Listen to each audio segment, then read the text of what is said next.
links in email, how to code them, how to phrase them. One of the most important metrics driving the success of your email marketing or newsletter campaign is click-through rate.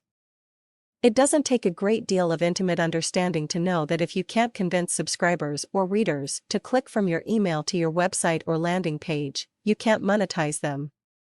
Since, in almost all cases, the end goal of your email marketing campaign will be increased revenue either through transactions or page impressions, driving traffic from the email to the web page or landing page is absolutely essential. The use of links in email is the primary driver of traffic funneling from your email to your web page. Content and calls to action matter. We don't want you to read this section and think that links in email are the only thing that matters in terms of driving traffic from an email to a landing page. If that were the case, there wouldn't be any reason to send an email that included anything but links. The quality of your copy and its ability to excite and incentivize users to click certainly matters. So do the offers that you may promote in an email marketing piece. Finally, writing and using good calls to action both around and in the content of your links can make a significant difference between an average click-through rate and an outstanding click-through rate. All of the elements of your email template design and content work combine to improve your click-through rate. However, there are some tried and true elements to keep in mind: images and links in email. We discussed this previously when discussing the best practices for embedding images in email, but as a general rule you do not want to use images as a way to indicate to readers that they should click something. Graphic buttons that say "Buy now" or "Click here" work great on web pages. However, since many email service providers do not automatically load images when an email loads, your readers may never see the "Click here" or "Buy now" or "Join now" or "Sign up" button and may actually not know where to click. Make all of the images in your email links, just in case they don't load and users click them. Also, and more importantly, make sure that your main links in email are always text links. If you must use an image link, for example, if your design department insists on it, be sure to have a text link directly beneath it. Formatting links in email. It's incredibly important that your links in email both stand out from the text around them as well as appear in a way that users immediately recognize as links. The most foolproof way to accomplish this is to use a traditional link style. That, of course, means using a blue, underlined font. It's also a great idea if all of your links are bolded. If you can't use a blue underlined font, it's strongly suggested that you, at a minimum, use an underlined font. Web users are trained to understand that underline means link even if the color is not blue. Bolding your links will help them stand out. If your design standards don't underline or bold links, it's strongly suggested that you make an exception within your links in email. Again, even more so than on a web page, the funneling of users from your email to a website or landing page where you can monetize them is the ultimate key to success. Finally, if your web style guide involves denoting links by changing their color or style when a user passes his or her mouse over the links, do not replicate that in your email. CSS use in an email template, which would be required to create that effect, can break down in various email service providers.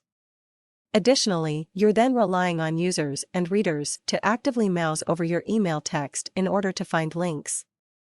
You want the links to pop and be obvious immediately when a user scans your email so that he or she can transition from the email to the web page as quickly as possible. What to say in your links in email. Your links in email should be your email call to action. Don't make links in email single words, and certainly don't make them too long. Nothing is harder on the eyes than 3 lines of bolded, underlined link text. In short, the best links are ones that tell users what they will be doing when they click them. Buy now. Click here. Join for free. A strong, brief, clear call to action is the best text for your link. Where to place links in email. There's really no set rule as to where to place links in email, but there are some basic tips and tricks that can increase click-through rate. Don't put links within big blocks of text. Instead, use your text to lead up to the link and then separate the link with a paragraph break so that it stands out. Don't put too much space between text and an associated link. You want users to understand that the link is related to the text. Don't put links in headlines. The conflicting styles may confuse users. Make sure you have at least one, if not more, links in the top 2 inches of your email template. You want users who don't scroll below the preview pane to still have opportunities to click through to your web page or landing page. As noted above, make sure that all images are also links. We'll also discuss below using permanent and static links in the header, footer, or side column of your email. Density of links in email. The question of how many links to put into your email template can be a tricky question. On the one hand, the raw numbers game says that you want as many links as possible. The more opportunities that you give readers to click through to your website, the more likely they are to do it. However, if you load an email up with too many links, you risk triggering spam filters. Finally, if you put too many links into an email, you'll ultimately deteriorate the readability of the text in the email. That may not sound like a situation that could really harm you, but you may be surprised at how important text can be in selling your product or service. The safe rule of thumb is no more than 1 link per every 50 words of text. However, there's no hard and fast rule here, either. Your best bet is to start with fewer links in your email templates and then continue to add links with each send until you reach a click-through rate that is your desired click-through rate. Permanent and static links in email. Many email templates are designed using permanent and static links in email header, footer, and sidebar. These links may be navigational clones of your primary site to help create familiarity with users between the site and the email. They may be links to social network elements that you want to persistently promote. They may also be links to customer service or other pages on your website that provide information that users consistently search for. Designing your email template with these types of persistent links can dramatically improve your click-through rate.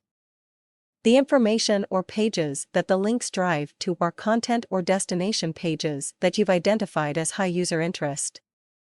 In addition, these persistent or permanent links also increase the number of links in email, which, in turn, increases the number of opportunities that your readers have to click through. There's really no downside. The same rules apply to persistent or static links as well. Don't trap them in images. This is true even if you are trying to clone your website's navigation within your email template and the navigation on the website uses images. Make a temporary presentation adjustment and design something close to your site's navigational structure that uses text instead of images. The only best practice noted above that does not necessarily apply to permanent or static links in your email template is in regards to formatting. While you still want your links to look like links, because these are not your primary links, you may not want to bold them or make them pop too much. You do not want your static, persistent, and navigational links to detract from the offers or information in the email, so it's perfectly fine to use a more subtle visual approach with them. Links in email and spam. Too many links in email can trigger spam filters and alerts. We've already suggested that, if you're just starting your email marketing program, you begin with templates that have fewer links and then build your way up. Another technique for determining how many links you can have in your email without creating a spam problem is to do some testing pre-send. Create an email with as many links as you want and send it to your seed or test addresses. If it goes into the spam or junk folder, and if you're sure that there wasn't anything else in the content of the email that would have created a spam problem, then remove half of the links and test it again. You may find that you're suddenly inbox ready just by removing some links in the text version of your email. Obviously, it's not possible to put actual links in the text-only version of your email. Whether your text-only version is the singular version of your email or whether you're sending a multi-part message with both HTML and text components, it's worth it to take some time to clean up the URLs in your text-only version. Here are a handful of best practices. Keep URLs short and memorable. From a text-only email, you'll be relying on people remembering, typing in, or copying and pasting URLs into a web browser to get to your web page or landing page. Keep URLs short and easy to remember to optimize visits to your web page or landing page from your text-based email. Space URLs out from the text, because you can't use any type of formatting to make your URL stand out in a text-based email. Make sure that there is a full paragraph break between the text above and the text below a URL so that users can easily spot and find it. Put your URL at the top and the bottom of the email. You'll want to make any URLs from the email easy to find in the text. Based version. Make sure there is one above the fold and one at the bottom of the email so that users can find the destination URL quickly and easily at the beginning or the end.